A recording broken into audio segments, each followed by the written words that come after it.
Boa noite, meus irmãos, graça e paz. Vamos dar seguimento aos nossos estudos de quarta-feira, falando sobre igreja atualizada na história, decisões da igreja no passado que afetam o presente. Essa tem sido a nossa jornada neste ano, de estar falando sobre a história da igreja. E falar de história da igreja é falar da nossa história. É mexer com o nosso interior. E antes da gente dar continuidade, eu vou orar novamente, pedindo para que o nosso estudo, como sempre tem sido, seja direcionado, conduzido pelo Espírito Santo. Não seja eu aqui, eu não tenho conhecimento algum, não tenho mérito algum, eu estou aqui para aprender. Assim como os irmãos também estamos aqui para aprender juntos, e somente Ele pode nos ensinar nessa noite. Pai, te agradecemos porque estamos na Tua casa, te louvamos com canções, te louvamos com todo o nosso ser, com toda a nossa saúde, com todo o nosso vigor, e te agradecemos porque se estamos aqui, Pai, é porque o Senhor permite isso. Obrigado, Senhor. Obrigado pela vida, obrigado pela salvação, obrigado por nos amar. Obrigado pelo Teu Espírito Santo que mora, que habita dentro de nós. Nessa noite, Pai, te pedimos, fala conosco. Nós estamos aqui para aprender do Senhor. Pai, nós estaremos falando sobre história da igreja. Eu sei que o Senhor tem muito a nos ensinar quando nós pesquisamos, lemos, buscamos o conhecimento daquilo que aconteceu lá atrás, e foi à base de sangue, de legado, de sofrimento, e por causa desses que vieram primeiro, nós estamos aqui. Em nome de Jesus, nos ensina, queremos aprender de Ti, Pai. Em nome de Jesus, amém. Então vamos lá, meus irmãos, dando continuidade ao nosso estudo, nós temos falado aqui todas as quartas-feiras que, para se estudar a história da igreja, a gente separa por 6 períodos. E um dos primeiros desses 6 períodos é o período da igreja primitiva, que nós falamos que podemos sistematizá-la em subperíodos, que é o período pentecostal, da igreja que vai nascer ali no cenáculo, na festa mundial, que era a festa de Pentecoste, que as nações desciam para acompanhar aquela festa, e naquele momento onde as nações desciam para contemplar toda aquela festividade, o Espírito Santo desceu e encheu aqueles homens, e eles começaram a falar em outras línguas. Os irmãos conhecem bem a história, e esse período, esse subperíodo, a gente chama de igreja pentecostal, que é da ascensão de Cristo em 30 Anno Domini, até a pregação de Estevão em 35 Anno Domini. Depois nós temos a expansão da igreja, que nós começamos a falar no nosso último encontro, e hoje daremos essa continuidade, que vai da pregação de Estevão até o concílio de Jerusalém em 50. E alinhado a essa expansão da igreja, nós vamos ter a igreja entre os gentios, era da sombra ou era sombria, que aí dará a continuidade e fecha esse primeiro período que é da igreja primitiva. Então hoje, dando continuidade ao nosso estudo, à nossa conversa aqui sobre a expansão da igreja, como eu falei, a expansão da igreja ela vai da pregação de quem? De Estevão, até o concílio de Jerusalém. Então, essa expansão da igreja, juntamente com a conversão dos gentios, ela vai da pregação de Estevão até o concílio de Jerusalém. Nesse período de expansão da igreja e do evangelho sendo alcançado em outras nações, alguns períodos irão marcar a igreja. Eu separei alguns, porque quando a gente pega e começa a estudar as Escrituras, em especial o livro de Atos, que detalha de uma maneira riquíssima sobre a igreja primitiva, e depois os registros históricos de Eusébio de Cesareia, entre outros historiadores da igreja, nós vamos ver que existem vários fatos que marcaram, que selaram, que deixaram um legado muito forte para a igreja do Senhor Jesus.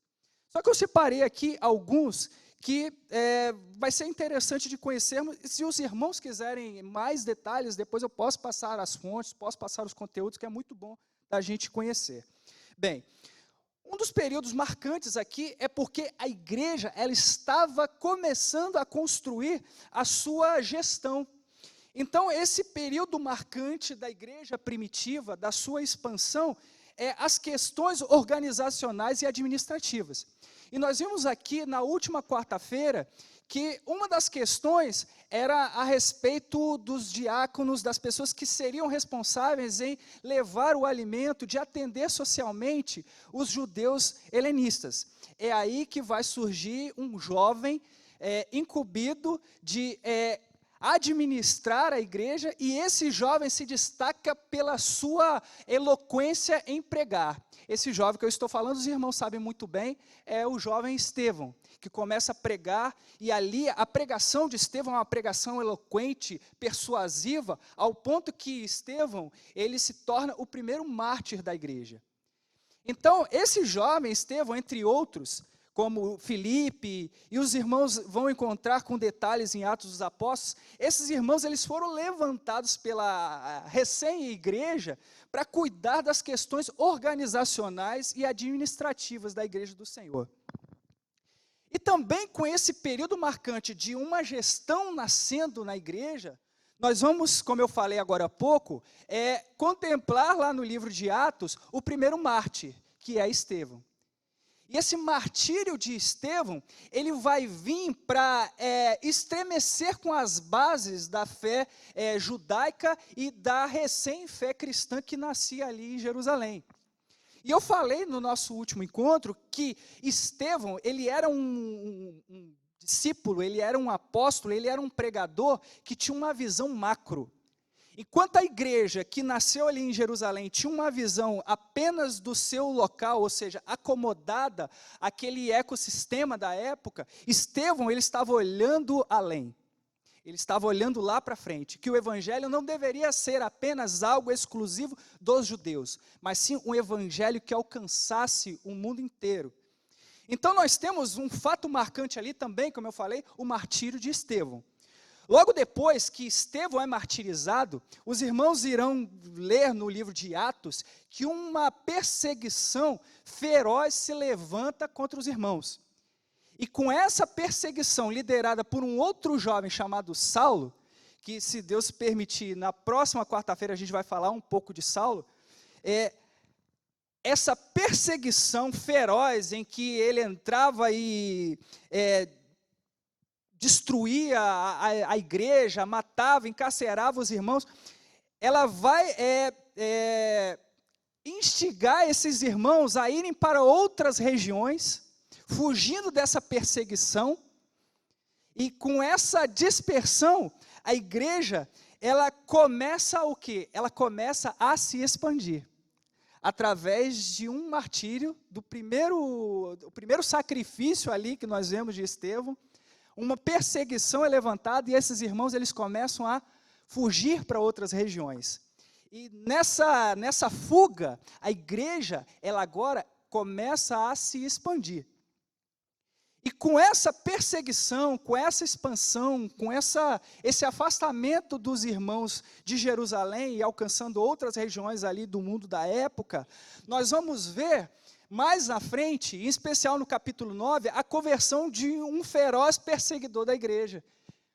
Um jovem chamado Saulo, que os irmãos conhecem, que estava indo para Damasco, uma cidade que, no nosso entendimento, Damasco já tinha pessoas que criam em Jesus.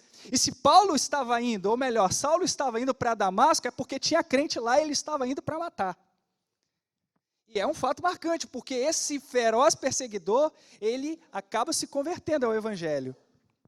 E com essa conversão desse feroz perseguidor, com essa expansão da igreja nas regiões ali do mundo da época, nós temos o estabelecimento da expansão da igreja agora não somente ao povo judeu, mas sim aos gentios. Até aqui tudo bem, gente? Quando eu olho para esses fatos marcantes, eu aprendo algo muito interessante, que eu quero compartilhar com vocês nessa noite.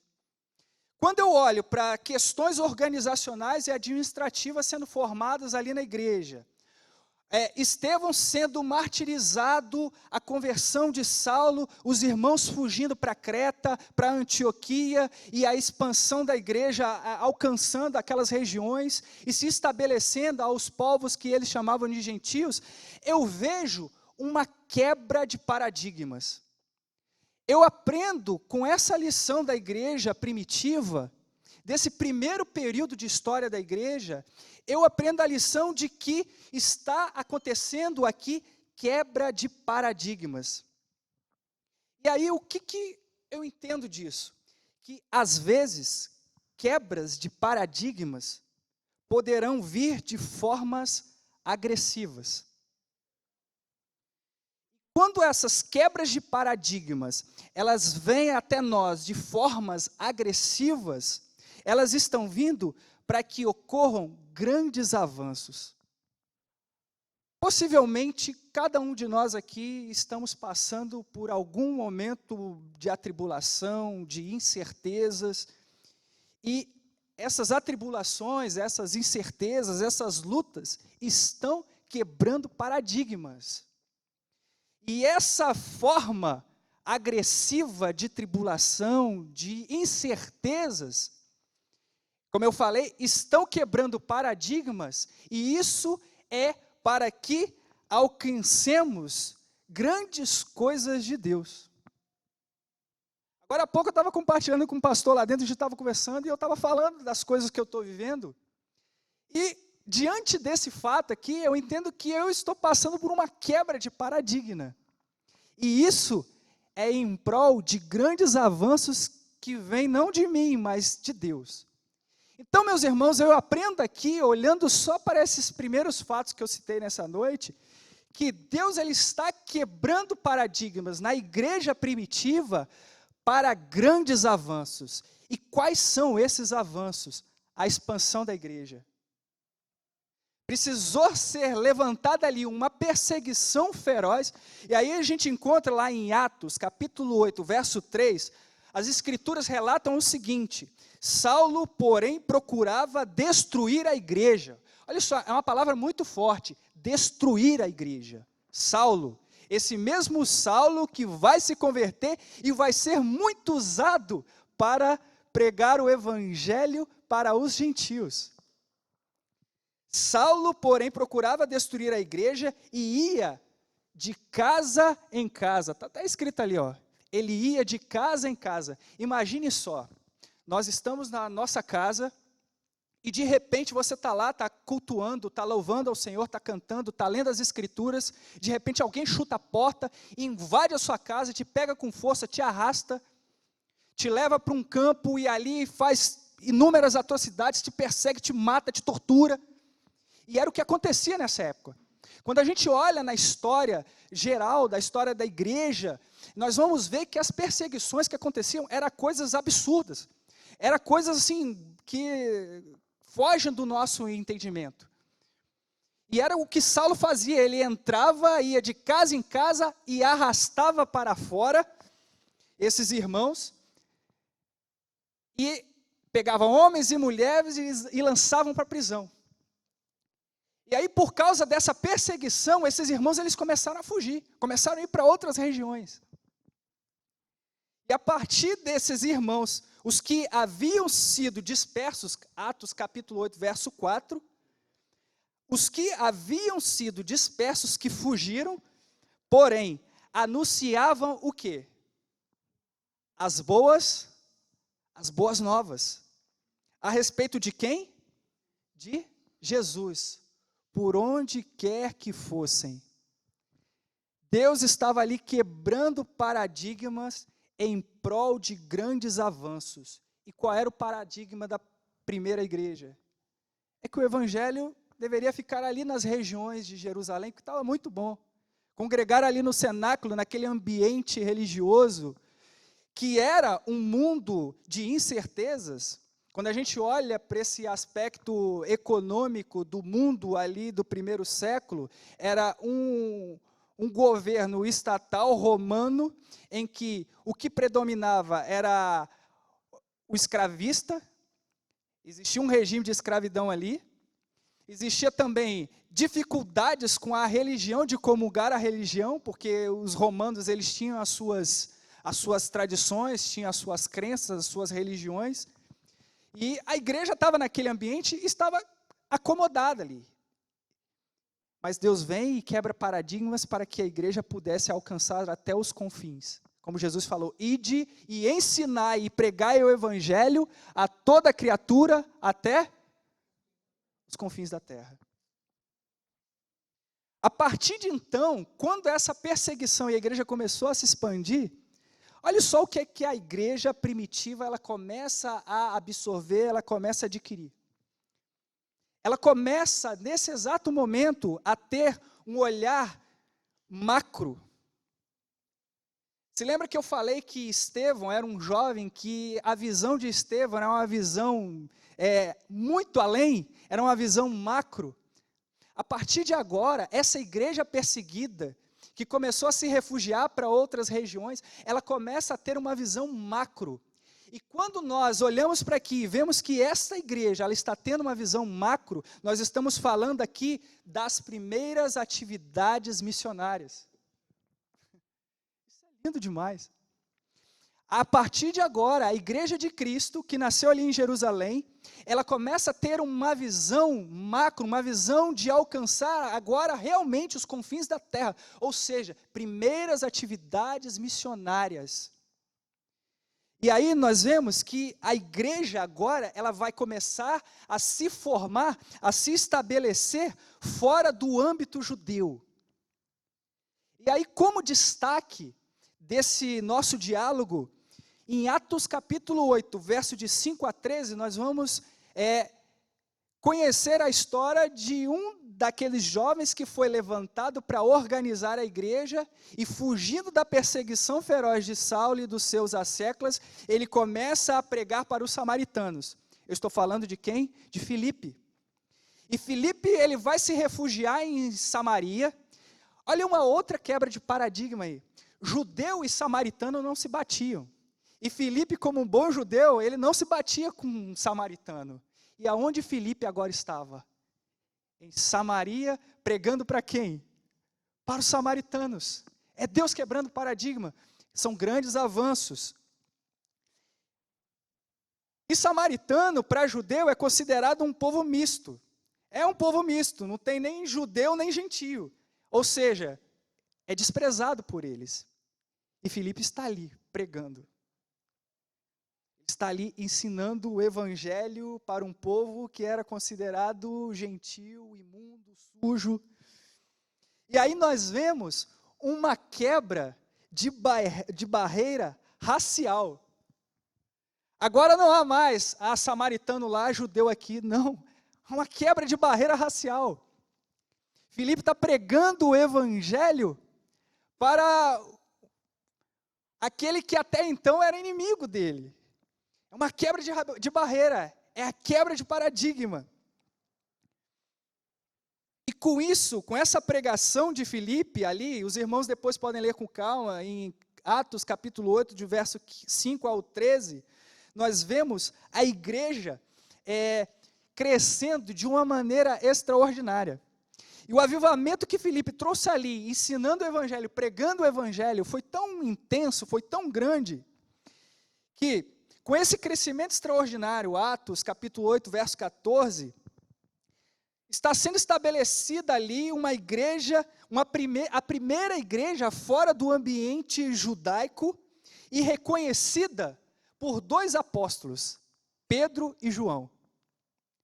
E Pedro e João, quando souberam que Filipe estava pregando o evangelho e que o evangelho estava fazendo acontecer coisas extraordinárias em Samaria, o que Pedro e João resolveram fazer? Foram lá inspecionar, que era uma das funções organizacionais administrativas da igreja, de ir de local em local para inspecionar, acompanhar, ver como é que estava acontecendo os trabalhos ali. E Pedro e João vão lá para contemplar com os próprios olhos o que Deus estava fazendo com o povo samaritano. Quebra de paradigmas é a lição que nós temos nessa noite, através desse estudo de Atos capítulo 8, ou seja, da igreja primitiva a expansão da igreja entre o povo gentil. Apesar dessa igreja ser uma igreja fora do âmbito judaico, ela ainda não era totalmente composta por gentios, porque havia judeus em várias regiões. Então, ainda tinha judeus nessas igrejas de âmbito agora gentil. Até aí, gente, está tranquilo? Vamos lá, estamos caminhando já para a nossa parte final. Esse mesmo Filipe que prega em Samaria, ele também irá pregar e vai estabelecer igrejas nas cidades costeiras de Gaza, Jope e Cesareia. Essas cidades, segundo as escrituras sagradas, segundo a história, eram consideradas cidades o quê? Cidades gentias. Ou seja, de povos estrangeiros. Porém, todas essas cidades, como eu falei anteriormente, tinham judeus. Existiam judeus para tudo quanto é canto. E podemos dizer que esses foram os primeiros contatos do evangelho ao mundo pagão. Esses foram os primeiros contatos macro do evangelho com a igreja gentia. Esse mesmo João, esse mesmo Pedro que foi lá juntamente com João para inspecionar e ver as coisas extraordinárias que estava acontecendo em Samaria, em Jope, esse mesmo Pedro, em uma de suas viagens de inspeção organizacional, o que acontece com Pedro? Ele vai para uma cidade chamada Jope, onde ele passa um tempo ali, e acontece o milagre da ressurreição ali de Tábita, ou Dorcas. Está relatado lá em Atos dos Apóstolos. Ele passa um tempo ali, uma outra quebra de paradigma.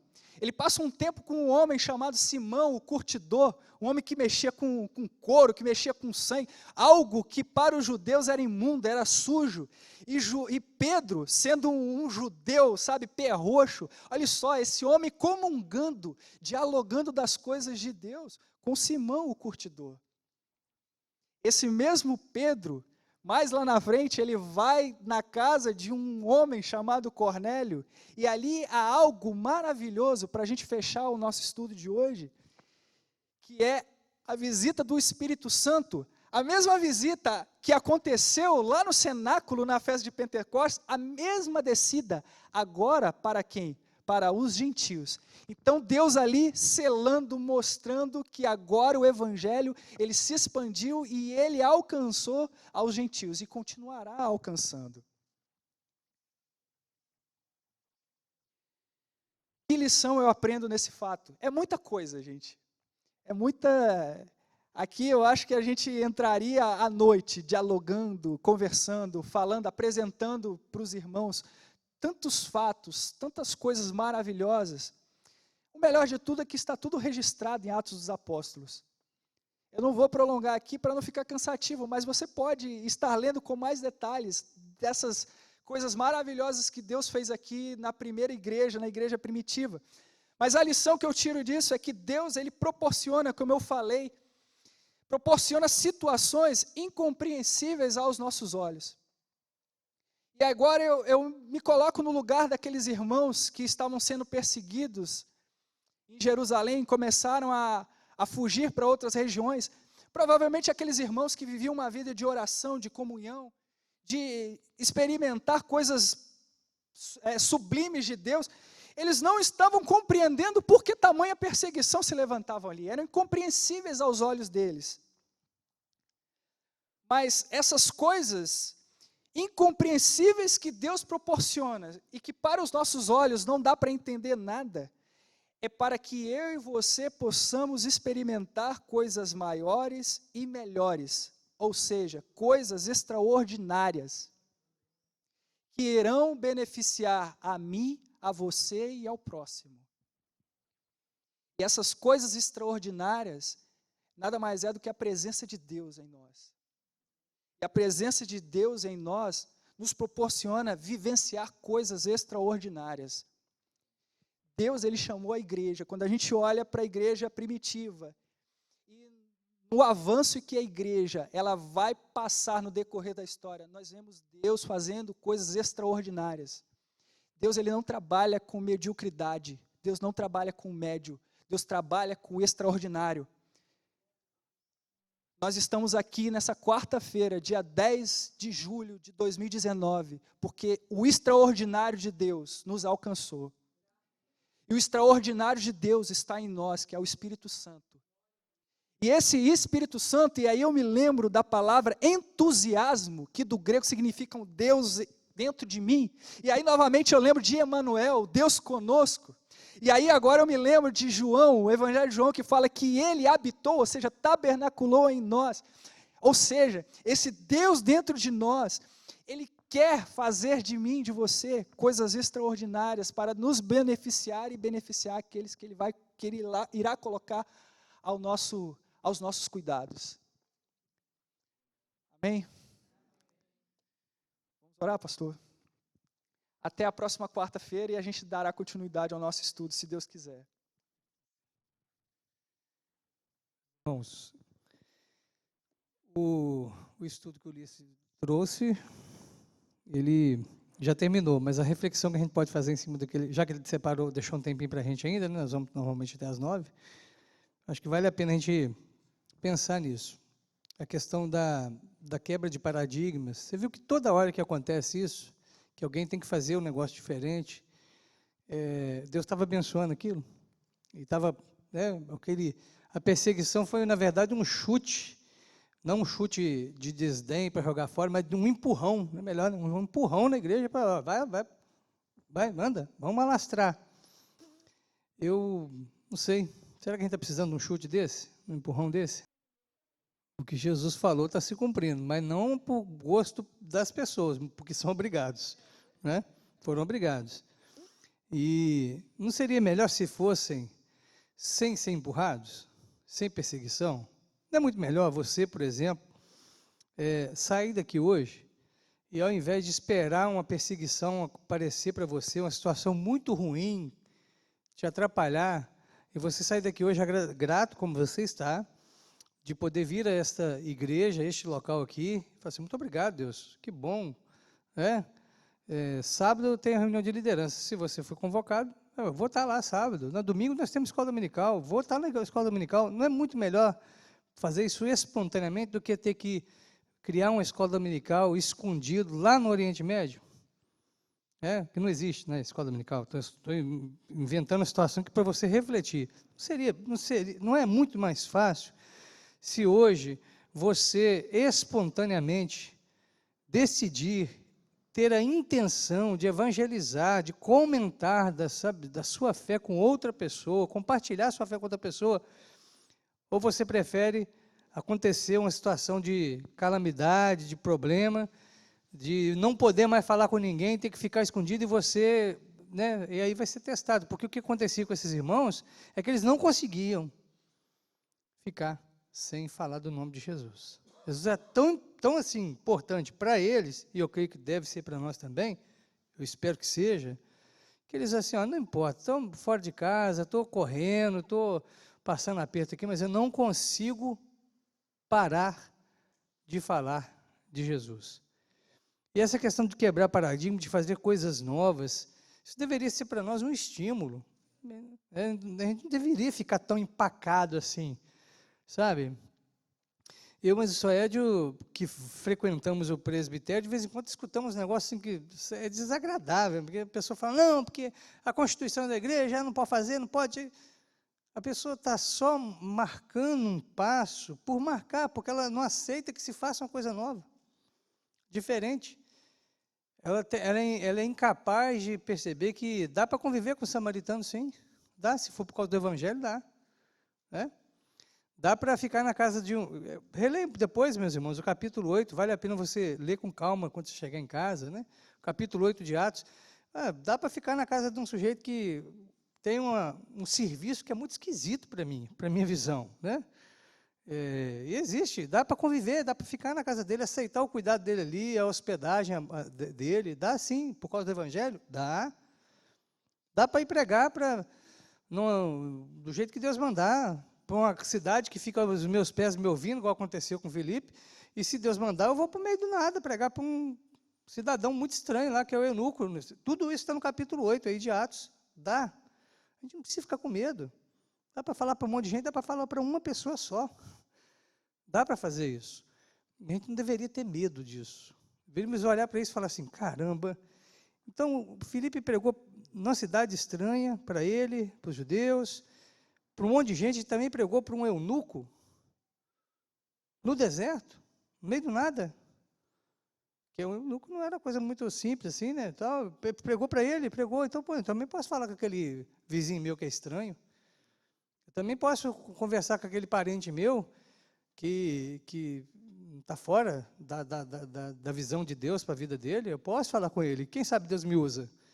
Quem sabe Deus me dá a oportunidade de vê-lo se render aos pés de Jesus? Dá para fazer isso. A gente não pode ser tímido, a gente não pode ficar tímido. O poder é de Deus, gente, o poder é da palavra do Senhor. A gente só tem que ser o instrumento aqui.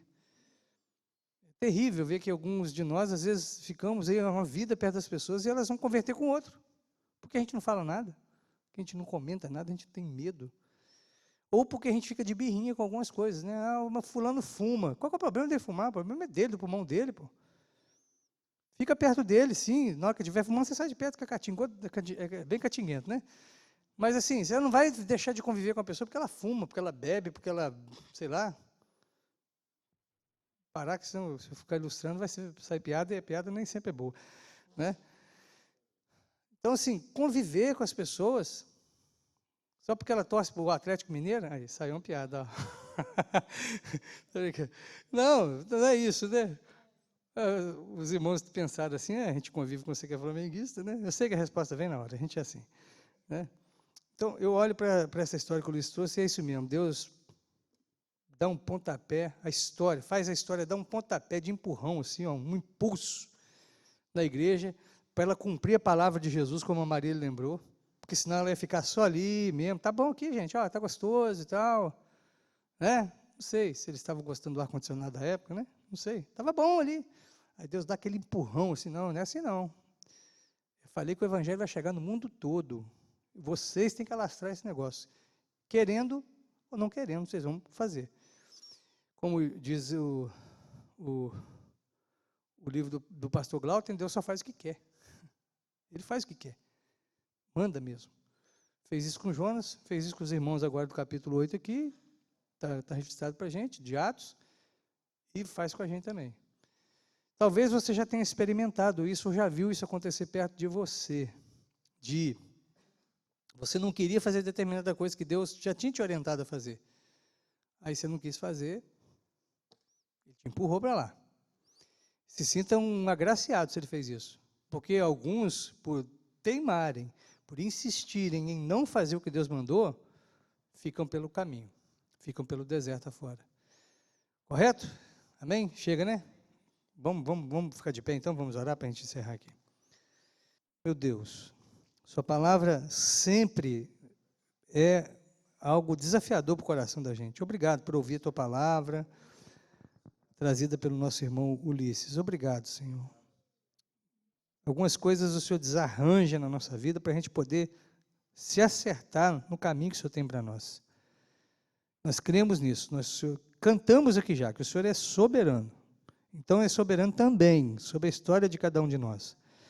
Se estamos sendo lentos, lerdos, preguiçosos, se tem faltado para nós a visão do Senhor para a nossa vida, perdoa-nos, trabalhe o nosso coração, nos empurra para fazer aquilo que o Senhor quer, porque nós sabemos, ó Pai, não existe satisfação a não ser obedecendo a sua vontade. Não existe. Não dá para ser feliz, para viver uma paz que só o Senhor dá, se não for obedecendo o Senhor. Nós queremos te obedecer, seja a gosto ou a contragosto. E queremos ver seu nome espalhado realmente, seu reino anunciado para todas as pessoas. Nossos vizinhos precisam do Senhor, e nós estamos lá, nós somos então, nos colocamos aqui à disposição para o Senhor usar a gente. Tá bom que a gente tem vizinho muito estranho, com gosto muito duvidoso, com tendências muito esquisitas, mas nós já estamos garantidos. Nós já estamos na mão do Senhor, nada pode nos derrotar, nada pode nos pegar. O Senhor não deixa nem o diabo encostar na gente. Então a gente não precisa ter medo de falar com o vizinho, de convidá-lo para entrar na nossa casa, para anunciar para ele a verdade que pode mudar o coração dele, da família dele, a história dessas pessoas. Permite que seja assim, que a gente se inspire na sua palavra. Isso aqui não é... Senhor, nós não queremos sair daqui motivados por motivação pura humana, puramente humana. Não, queremos ser motivados pelo Senhor, pela sua palavra. Que ela fale ao nosso coração ainda mais e mais e mais. Pedimos assim no nome de Jesus. Amém. Deus abençoe, meus irmãos. Está encerrado assim o nosso encontro aqui de quarta-feira.